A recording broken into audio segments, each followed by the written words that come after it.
This podcast is a quest for well-being, a quest for a meaningful life through the exploration of fundamental truth. Enlightening ideas, insights on physical, mental, and spiritual health. The inspiration is love.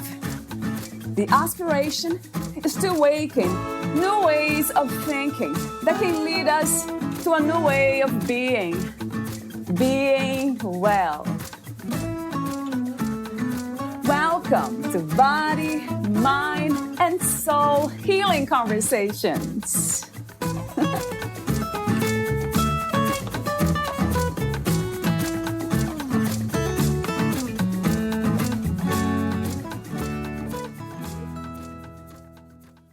When we become more aware of who we are and show up with our whole self, we start attracting what we want in our professional and personal lives. Valeria interviews Katarina Stoltz. She is a holistic life coach with specialization in expat challenges and life transitions, and a psychotherapist specializing in the Gestalt method. She works with high-performing international professionals who find themselves in a purposeless hamster wheel and have lost sight of who they are and what they really want. Katarina empowers her clients through a mix of education, guided explorations, and experiential exercises to break free from overthinking to improve their health and vitality. As a result of working together, her clients achieve fulfillment without burning out. She does this through her therapy work, coaching programs, her popular Time to Thrive blog, and her free guided Time to Thrive journal. Katarina is an expert in unlocking the root causes of stress and anxiety. She guides her clients through a self-awareness process of becoming life-confident and crystal clear about their deepest desires. She draws from her expertise working with hundreds of clients, as well as her own experiences in the corporate world as an entrepreneur and as a wife and mother who has moved countries twice. Born and raised in Sweden, she now is based in Berlin, Germany, where she works with therapy clients in person and serves coaching clients worldwide online. Katarina's desire to work with clients on their well-being is grounded in her own experience, trying to meet everyone else's expectations growing up, which led to feeling a lack of belonging and disconnection to herself and people around her. Today, she is a recovered drama queen turned self-development junkie who has learned to trust her inner knowing. She has a talent to create a warm and calm space where clients don't feel judged. Through her dynamic energy and challenging questioning, she brings her clients on a journey with much depth, but also with a sense of humor. Katarina is on an unstoppable mission to ignite life confidence and joy in as many people as possible. Recently, she was nominated for the FemCom Award as one of the top 100 in Germany for being an inspirational role model. Meet Katarina at katarina-stoltz.com. Here's the interview with Katarina Stoltz.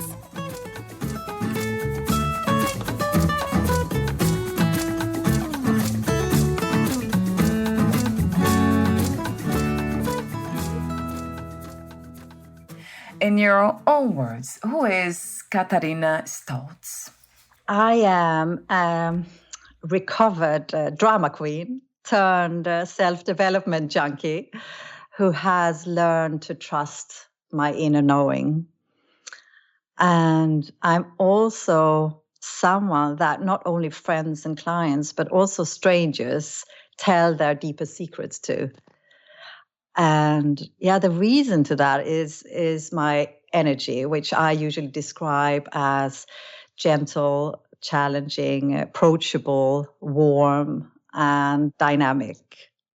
So it's a combination of the depth that comes from always challenging myself to know myself better, and my dynamic body language that makes me approachable. That's wonderful. I must ask you the question about trusting your inner knowing. How did that happen? Oh, that's a long journey. I can imagine. Yes, very long journey. Yes. Of course, it started, in childhood, where I was always questioning if what I was feeling was okay, right? Always that questioning and asking other people for advice, always turn to friends books, and never actually listened to myself and what actually I wanted. I always felt that it must be wrong, it can't be true. And it took me a long, long time before I started to trust my inner knowing and actually turn inwards rather than always go external and turn to others for advice. Right. Wow. And, you just started answering that question with the long story, that it's a long journey for most of us. And I wonder why do you feel it takes so long for us to tap into our own intuition, what is true to us, and to have the courage to express that? I think, it's not true for everyone, but I think that it takes long, and I can talk from my own experience and also working with clients. I think that there is a lot of things that we don't want to see. And sometimes we only want to see the beautiful part of us. Yes. We don't always want to see the full us with all our flaws. And then when we're not really embracing and seeing the whole of us, right, we kind of putting on an armor, we're kind of putting on a mask because we want people to like us and love us. It's difficult to tune into that intuition, because what is actually our intuition? What is it that is actually true for us when we spend so many years of almost like acting and putting on different roles? So I think that's why it takes so long, because we need to de-armor. We need to really get to know the truth and the real us before we can actually tap into that intuition. Yes, that makes a lot of sense. Right. And you also mentioned that this is not true for everyone. It was my case of not tapping into that inner knowing for a long time, suffering a lot to get there. So for those who tap into their inner knowing as children, so what is different about their experience? What would you say? For the ones that have a different journey, of course, they learn to trust much sooner. They learn to trust people and the world out there. They don't think that the world is a scary place. And they can just trust and lean into their intuition much sooner, because they have learned, let's say, from their parents from the start, that what they are feeling is okay. It's valid. And then they can start trusting that their intuition actually is correct. And they start following that much sooner than somebody who have, been questioned if their emotions are okay. Yes, it's sad to hear, isn't it? In a way, of kind of going back to my own experience with my parents and how everything I felt or said was wrong, was never right. And that's why it took me a long time to trust myself. Yeah. And there's something else. Let me see. I have another open question here for you about self-love. How do you describe what self-love is, and what are some of the misconceptions about it? I think, to continue a little bit what I said before about self-love, is that we can love all of ourselves. Right. And not just the parts that we actually want to show to the world. Yeah. So that we love every part of us, and also every body part, even the knee that we don't like, or the eyebrows, or the tone of our voice when we listen to it. Yeah. And that we can still love ourselves even though we fail, we make mistakes. And sometimes regret things that we do, and that we can still love ourselves for the person we are, and not value that or base that on only doing the correct things, right? And being only good all the time. Yes, that's a beautiful answer, because I love the idea that we can practice. It sounds to me like it's a practice, and it has been, in my case, kind of constantly kind of returning to what I know it's true, to be true for myself. I wonder how we can practice self-love and love every part of ourselves, and at the same time allow space and room for growth without criticizing, without trying too hard to change what's there. How do we navigate those realms?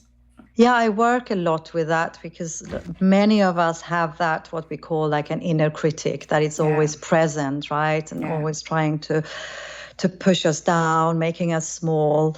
And what I always do is like always welcoming those parts, because so many of us, we want to get rid of it, right? As soon as something is uncomfortable, something we don't like about ourselves.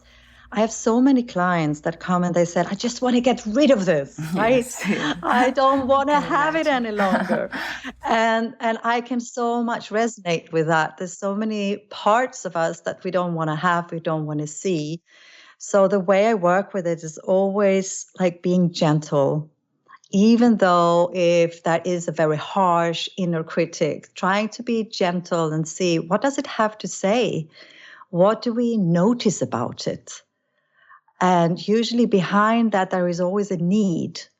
And if we can get access to the need behind that harsh inner critic, we can start healing. That sounds amazing. It sounds like another practice, of course, and it takes being guided as well by people like yourself, which is a beautiful thing. Thank you, Katarina, I have to thank you now, even I thank you before, but I want to thank you again for being open to life, to answer the call and do what you're doing today, because I do connect healing to spirituality. So the more we know ourselves, the more we heal ourselves, the more we get to know who we truly are. So I see the work of spiritual work being done here. And with that in mind, do you have any spiritual views of life in yourself? Any concepts of spirituality? For me, the spirituality has always been that I know that I am guided. That has been my inner knowing, like I talked about before, of feeling that I am taken care of. Like there's been a deep trust, even though I have questioned it. So behind all these questions, there's always been an inner knowing that I will be okay. And I have so many proofs in my life that I always been okay. After every challenge, I know and I trust. I always trust that I will be okay for whatever happens to me or my closest ones. Yes. Would you say that is, in a way, that it's the trust and the inner peace, they are also practices? Or they are already there, and for some reason, with the experiences of life, we kind of move away from them, and then it's knowing how to return. Would you say that's something like that? Yeah, I love that. Because the title of this episode, you mentioned the word too, in your bio says, Katarina helps her clients to prioritize their own well-being so they can achieve fulfillment without burning out. So the idea of fulfillment and well-being, would you say, is one and the same, connected to trust and inner peace, or something different? Yeah, for me it is. I mean, it's different for everyone, but I would say for me, fulfillment is really to trust and also to do what I am here to do on this planet, and not for anybody else and not for anybody else's fulfillment. I think that's been really important to me in my journey, as I often felt misled and were kind of trying to please others and trying to do what other people wanted from me or other people's journeys. And I think that's been really important to me, that fulfillment is really like my own fulfillment, so that I really get in touch with what that actually is. What is my true desire? Mm-hmm. And what is it that I enjoy doing? Yes, I love that. And that really sounds like it's coming from that place of inner knowing, of inner peace. And it's also a feeling. It's interesting. It sounds like it, the way you speak, but it's also a feeling. That's almost like a confirmation also that comes with it. Talk to me about the integration of holistic life coaching and psychotherapy. Do you do them actually together as a practice, or they are two different fields? So I separate them, and of course I don't stop being a therapist when I'm coaching, and I don't I'm stop sure. being a coach when I'm, sure. giving therapy, right? Yes. So of course it's not totally separate, but I still work differently. So I only offer therapy in person. I want to see the full person, the full body when I work with therapy, which I use the Gestalt method. And holistic life coaching I do in person and online. So the difference here is really like with therapy, we go and aim for an emotional healing, right? It's a very slow journey. Most of my clients, they stay at least for 2 years, right? We just work from session to session, whatever they bring to me. I usually work with anxiety and depression. And with coaching, it's a much quicker journey. So it's usually around 3 to 6 months. It's much more thought provocative. I ask a lot of powerful questions. I also mirror my clients. I give them a lot of resources, exercises and books to read. So it's more dynamic. But of course, we also go much deeper maybe than classical coaching would go, because I'm a therapist as well. So usually my coaching clients think like, oh, is this therapy? Because, right. For some clients, they're very open to look at their wounds. And then, of course, we do that even though I separate it. So it's not healing in that sense as if I would work with them in a therapy setting. Yeah, that makes a lot of sense. I love the way you say that you can't really separate one from the other. You do, but not exactly. The woman is still the same. So your services is therapy work, coaching programs, and you have the Time to Thrive blog. And you also have you offer a free Time to Thrive guided journal. Talk to me for a moment about that, Katarina. Yeah, I'm so excited about this journal. It's something that actually took me quite a long time to create. And I first created it for my clients. And my clients started using it, and I just saw amazing results. And I just decided I need to give this away for free, that more people use it.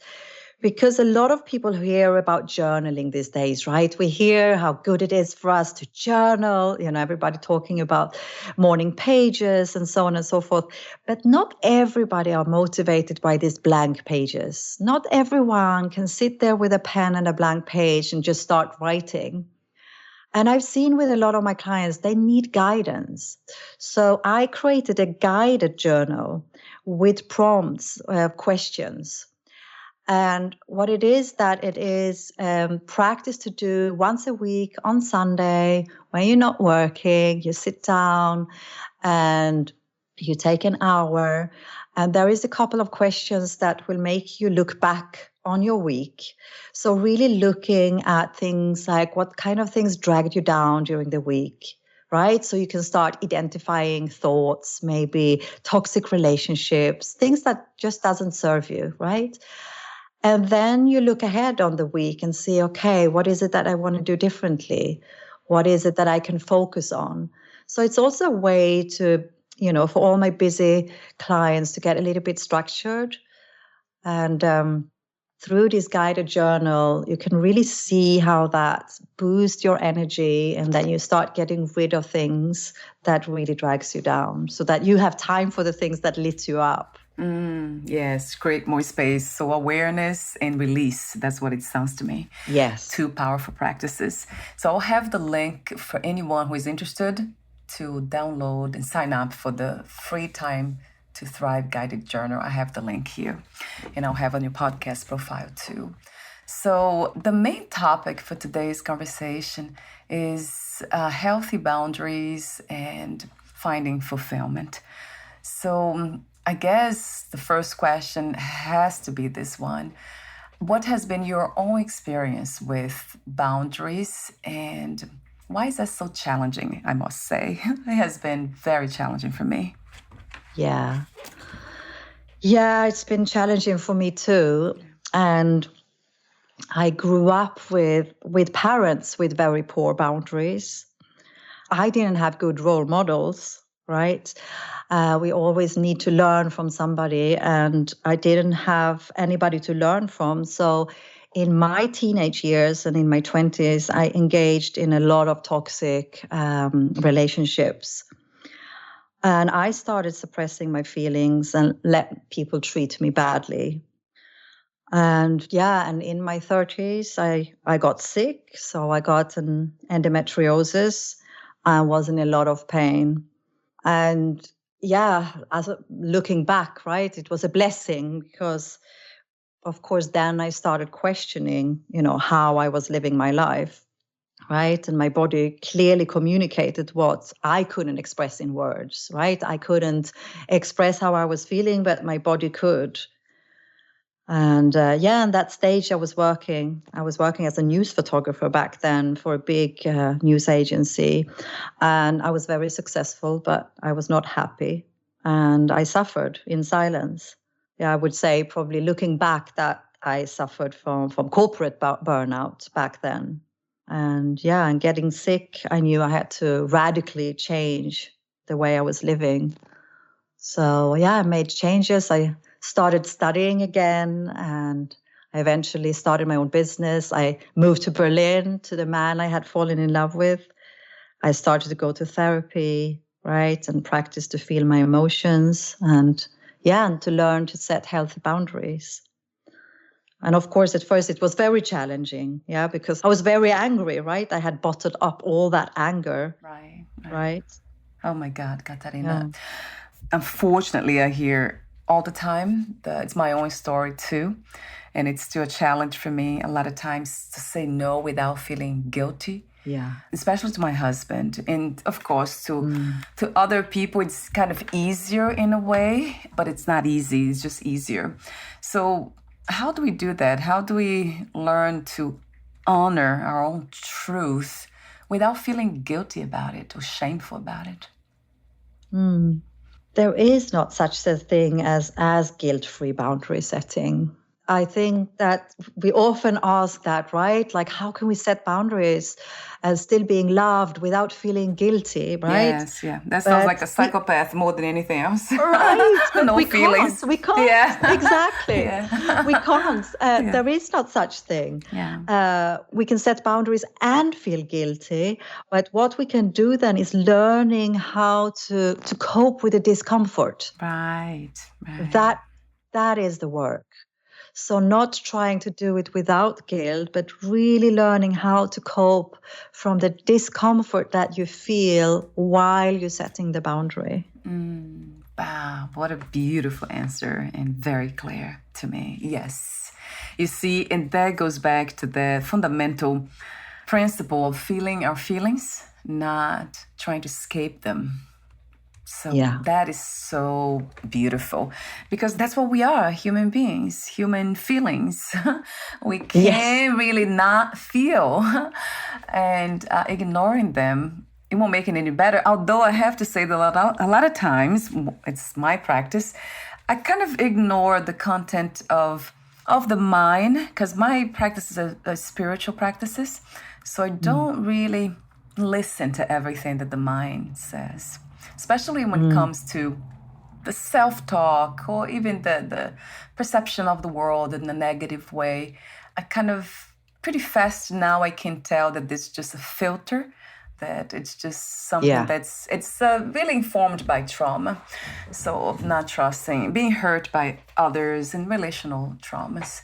And then now I know that, so I just let it be there. And then sometimes the body will respond to them, and that's okay too. So there's something in me that I have learned to identify this other awareness watcher here that sees everything. It doesn't have to engage with any of it. Just let it be. Oh, you do understand that? Beautiful. Oh my God, I love that, Katarina. That's more spiritual kind of type of thing, but I love it. Beautiful. So this is something that's also understood in psychology. Do you actually teach your clients to, well, it's not really disengaging or dissociation. It's being present to what is present without judgment. Yes. Talk to me for a moment about that. I would love to hear your thoughts on it. Yeah, and that goes a little bit aligned with that. I'm not trying to get rid of things, right? Yeah, because sometimes the more we try to get rid of things, the more it comes back, right? Yes. So whatever we pay attention to grows. That's my experience. So if you pay a lot of attention to the negative self-talk, right, that grows.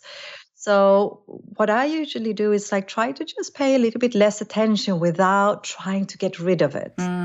Right. It's a little bit like almost having that inner dialogue of like, okay, here you are again, my inner roommate, right? Yes. It's like, there you are again. And sometimes we can even be little bit playful, because sometimes I feel we get so serious and a little bit playful of, okay, here you go again. You try to, sabotage what's happening in my life right now, right? I won't listen to you right now, right? I come back to you later. So sometimes I even work with it like that, just a little bit playful.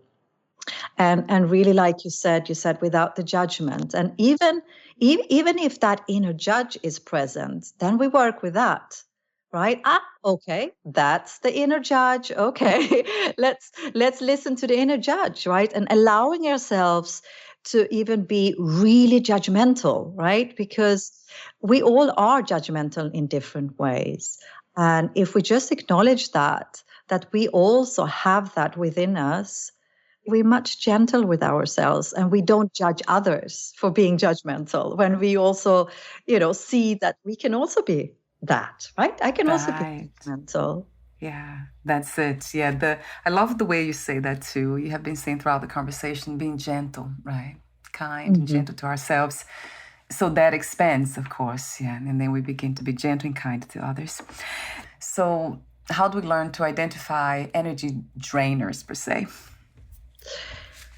I think the most important is to always watch and notice our body. Because there's so many things like we're talking about we can't explain with our mind, right?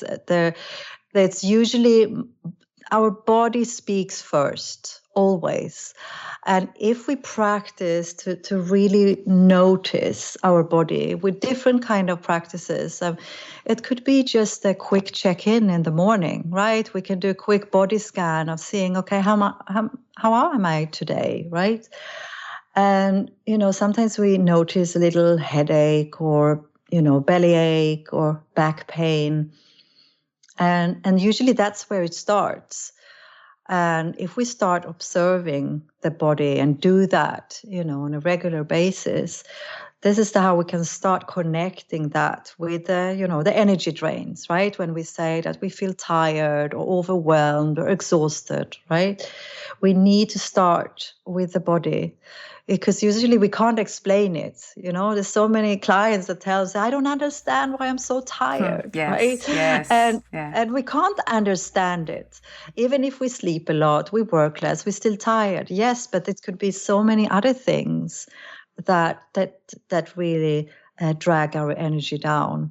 So the best practice is really to watch the body and check and also notice when you are, in contact with others. The difference when you meet somebody and your body is so open, you just open and feel that you can stay there forever, and you can tell that person everything.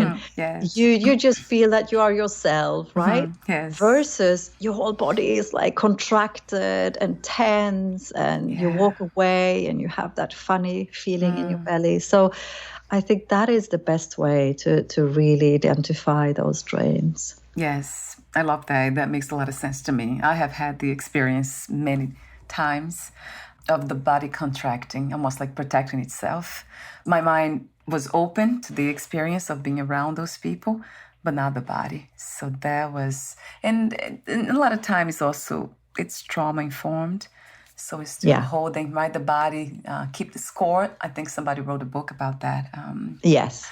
So that makes a lot of sense too. So the body, it's a very good, let's say, anchor for this physical reality, if there is one. The more I think about physical reality, it's kind of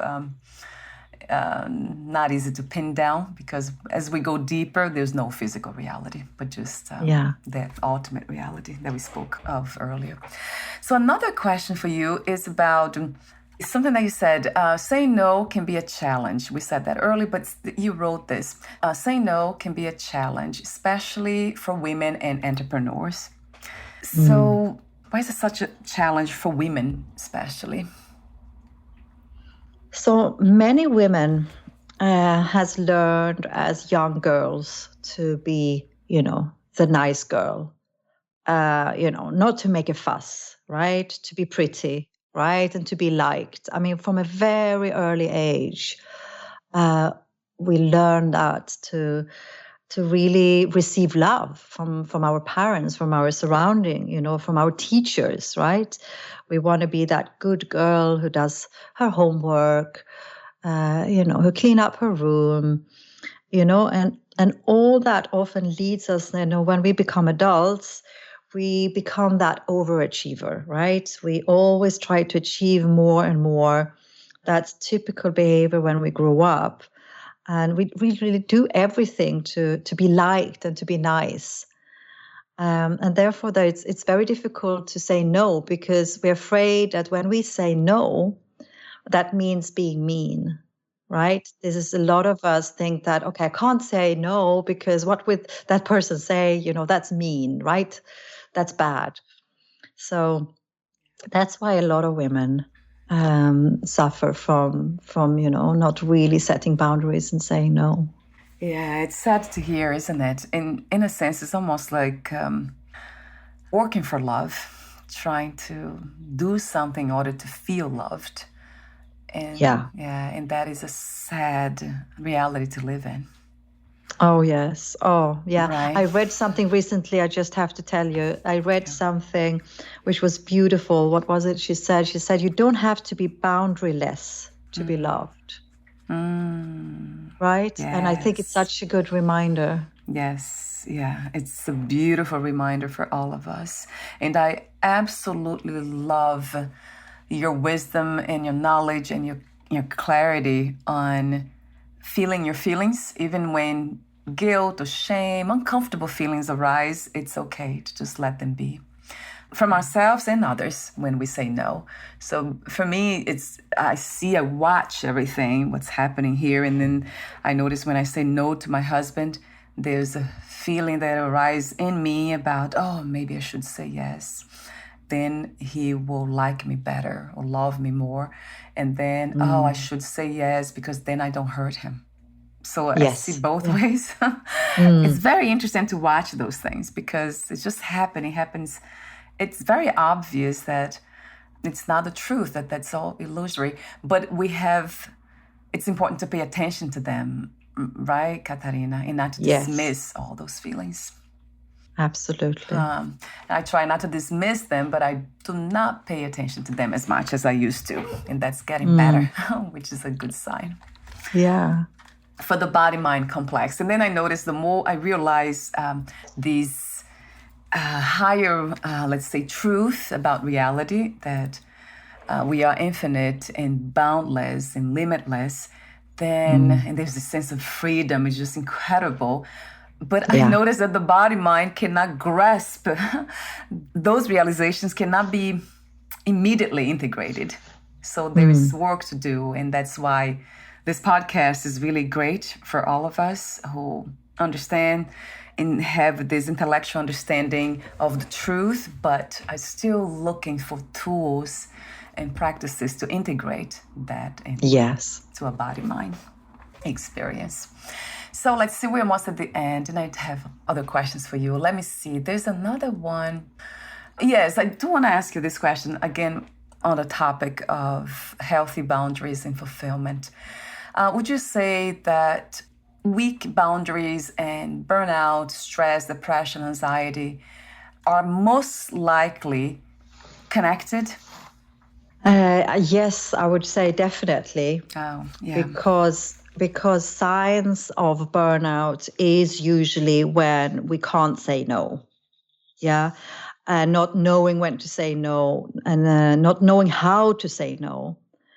Right? People pleasing, the superhero syndrome, right? When we can do it all, like unrealistic expectations, and when we prioritize others over ourselves. They're all like burnout is caused by all that, and is usually a response on unhealthy boundaries. So I see with a lot of my clients that when, especially the ones that seek therapy, usually they seek for anxiety or depression, but what causes anxiety is often the inability to say no, right? We usually agree on things that we don't want. So I definitely see that connection. I always work with boundary settings when somebody is close to burnout or already in burnout. Yes, that's really great to hear that from you. It was a very straightforward answer. Yes. Yeah. It is connected, everything. Yes. I always go deeper. I love the big picture and going deeper. It's really also not knowing who we are, right, Katarina? Going deeper enough to see that we are this limitless. I mean, we are everything that is happening. There's nothing that's not us, not from the perspective of the mind, of course. Like as with healing, it takes readiness and being open, right, to go deeper. Not all of us will get there overnight. Yeah. So I have the ending questions for you, but before I ask them, would you like to add anything that you left unsaid for today's conversation? Yeah, I think I just want to emphasize that, short-term discomfort when setting a boundary for a long-term healthy relationship is worth it every time. Yes. And I think it's just something we always need to be reminded of. That is usually a discomfort is always passing. It's temporary, and it's important to work on those long-term healthy relationships in our lives. Yes, a billion times to that. Thank you so much for being you. Thank you.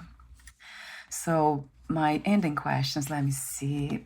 I'll ask you this one. That was actually one of my opening questions, but I'll ask you at the end. If your life had one purpose only, what would that be? If the human experience had one purpose? One purpose only. Yeah. I would say the purpose would be to be together. All of us and connect. And I mean, we are here to connect with each other and not do this experience alone. And even if we very often do everything to, feel independent and do things alone, and I could do it alone, I manage everything. I think the whole purpose is not doing it alone, and to do it together, to get support from each other, be there for each other, and really come back to that, what once was that big village, and support each other, and with whatever we are going through. I think that is definitely the purpose. Wow, that's beautiful. And very deep, very deep, because it will take that knowledge of the depth of who we are in order for this to become reality. For all of us, the interconnectedness of humanity. What a beautiful vision. And that's funny that you said that. I interviewed somebody the other day and she said the same thing. She emphasized that. She said village. She used the word village too. Yeah. Very interesting how we are all connected, of course, essentially. So in my last question is, what is another word for healing? I would say another word for healing is forgiveness. That's what comes to me, because it's all about forgiving ourselves, but also other people that did something to us. So that whole healing journey is so much about forgiveness and things that we have done or what other people have done to us. I think that is the essence of it. Yeah, it very much resonates true. It was one of my first, let's say, steps into deeper understandings, acceptance, forgiveness. Right. I guess it depends where we are, right? At what level we are at in our healing. But I remember very much going through forgiveness and acceptance. They played a huge role.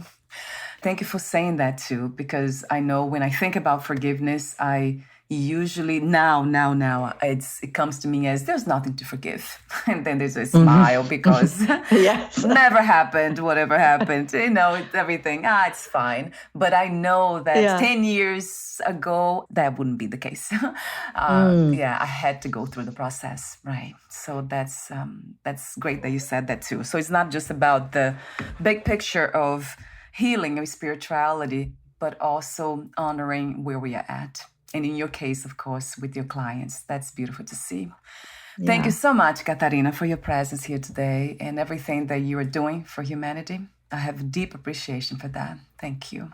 Thank you. I loved being here. Yeah, I feel the same way. This is my sacred space, so thank you for joining me here. Thank you so much again, and we'll talk soon. Bye for now, Katarina. Bye-bye. Thank you. Bye. Thank you.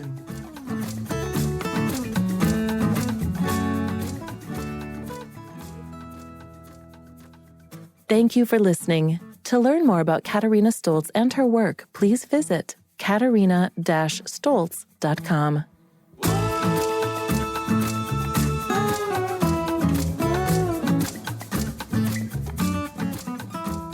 To learn more about this podcast, please visit fitforjoy.org/podcast. Thank you again for listening, and bye for now.